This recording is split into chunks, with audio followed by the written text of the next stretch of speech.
According to the World Health Organization, 80,000 people are estimated to die due to suicide every year. Doesn't this shock you all? Why do you think that is? Well, I may have a reason, and it is because our mental health system in America isn't helping people to cope with their illness, whatever illness they may have. That is why I am here today. I am here to convince you all that there is a problem with our mental health system here in America and what you can do to help out. I'm going to be talking about the problems with diagnosing someone with a mental illness, specifically how the DSM-5 does worse than it does good to tell a certain patient what kind of mental illness they may have. There are also problems when treating patients with mental illnesses, because the treatment they are getting does not always work for every single person and for every single mental illness that there is out there. Finally, I will be telling you all on how you can help support and raise awareness for mental health to fix the mental health system here in America, just like I'm doing for you today. I'm currently taking a class here at Australia Mountain Community College called Abnormal Psychology, which is where I first learned that this was such a huge problem. I knew about mental health. I knew about that people had what depression and anxiety was and schizophrenia was, but I did not know that this was such a huge problem that people were suffering when we're supposed to be helping them. So I know the basic information for the illnesses, and my professor has talked about the good and the bad things that the DSM-5 and the mental health system in America does for people who do have mental health issues. To begin, I'll give you the DSM-5's definition of a mental disorder, which is it involves emotional distress, typically depression or anxiety, significantly impaired functioning, which could be difficulty meeting responsibilities at work, school, and in society, or behavior that places people at risk for personal suffering, pain, disability, or death, such as suicide attempts or repeated use of drugs. The DSM-5 is the most used diagnostic tool in the United States, and it was developed by the American Psychiatric Association to provide a detailed description of all categories of mental illnesses and is based on a combination of research field trials and committee votes. But this is where our trouble begins, ladies and gentlemen. Mind you, there is nothing wrong with putting mental illnesses into categories. It makes things nice and neat. It helps people easier diagnose someone if they can go to a specific category, but okay, you have this disorder in this category. However, there are problems because there is a possibility that certain mental illnesses are put into the wrong category. For example, the disorders Munchausen and Munchausen by proxy are classified as somatic disorders. According to Abnormal Psychology in a Changing World, which is the textbook we used for my previously mentioned abnormal psychology class here at Australia, somatic disorders are when people have physical symptoms, like they have pains and aches, real pains in their body, but there is no reason, there is no biological reason why they are having this pain. Munchausen and Munchausen by proxy are disorders where people feign illnesses either on themselves or on other people in order to seek some gain, whether it be the benefits of having someone with said illness or for attention.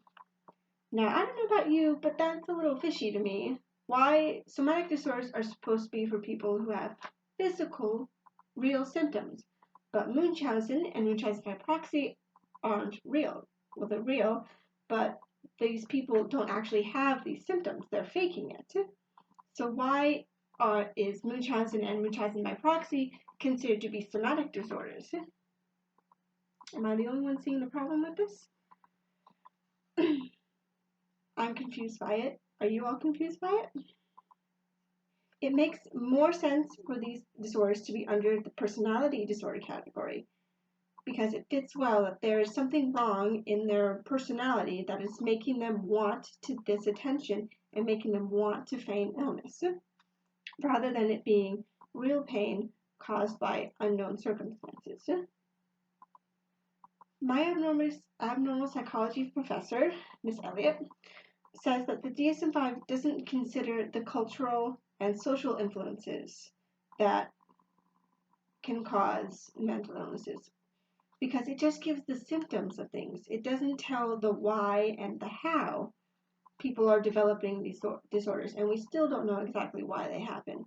However, cultural and social influences help a lot, and if the DSM-5 isn't considering that, then there is trouble in diagnosing people who do have, these disorders because of something that is going on in their social life or in their environment. Plus, the DSM-5 is also not open to the public. You can't really see the specific changes and why they were changed with like the different disorders unless you go looking for it. You can't. There is, on their website, there is no link to it. My professor had to give me the PDF for it that she had to go out and find. Doesn't it seem unfair to all of you?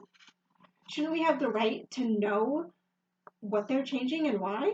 Especially if it concerns someone who does have a mental illness. They should be able to know why something is changing about their specific illness. Once a person is diagnosed with a mental disorder, the next thing they need is treatment. Our American health system hits another roadblock because most insurances only pay for cognitive behavioral therapy, which is when therapists attempt to change the maladaptive patterns in your behavior and in your thoughts to do something to change them from being bad to being good. Now, while this may help for illnesses like depression and anxiety, these disorders that have nothing to do with behavior, like bipolar disorder, this treatment won't work at all. So why are insurances only providing cognitive behavioral therapy when it doesn't always work? Why is that the one that they always give out when who knows what is going to help this person?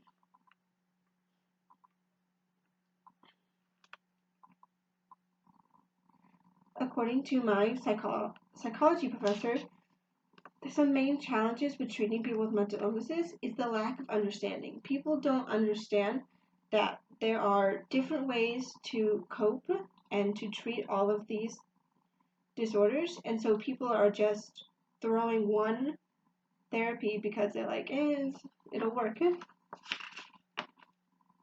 Another problem when trying to treat people is that 70% of children with a mental illness will receive no mental health care. And for those who do get mental health care, 40% receive the services provided by the mental health sector. And 70% are supposed to be served by schools. Why? We already know. No. Why are we putting all of the trust in schools to help children with mental health issues? Shouldn't insurance policies and doctors and other things help? Why are we relying on schools when it should be the community, the mental health care centers? Why is this happening? So, ladies and gentlemen, I'm going to ask you for help. I would like for each and every one of you to understand that there is a problem with the mental health system here in America and that we need to try and fix it. I don't know about you, but my little sister has depression and anxiety, and I don't want to one day come home from work or from school and see that she is no longer in this world because the American health system failed to help her cope with her depression and her anxiety. So, in conclusion, there is a huge mental health problem in America. People are getting diagnosed with a faulty tool, and people are getting the wrong treatment or no treatment at all. However, there is light in the darkness because I believe that we can help this problem get better, and I implore for all of you to help out.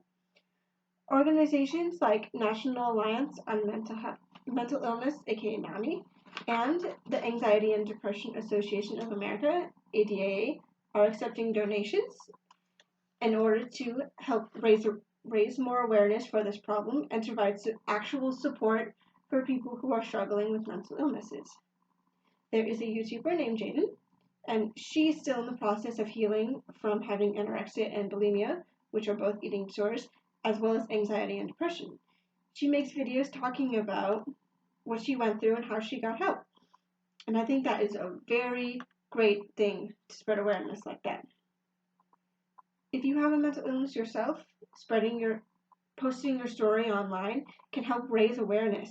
Even if you don't, just making a Facebook post about mental health or posting a picture on Instagram supporting mental health and wanting to change the world can help make a huge difference in opening someone's eyes and be like, you know what? There is a problem and I want to help fix it, which leads to more donations, which leads to better care for these people. So we need to get better help for people who are suffering from these illnesses, and by speaking about it, raising awareness, we're already on our way to making a difference for the better.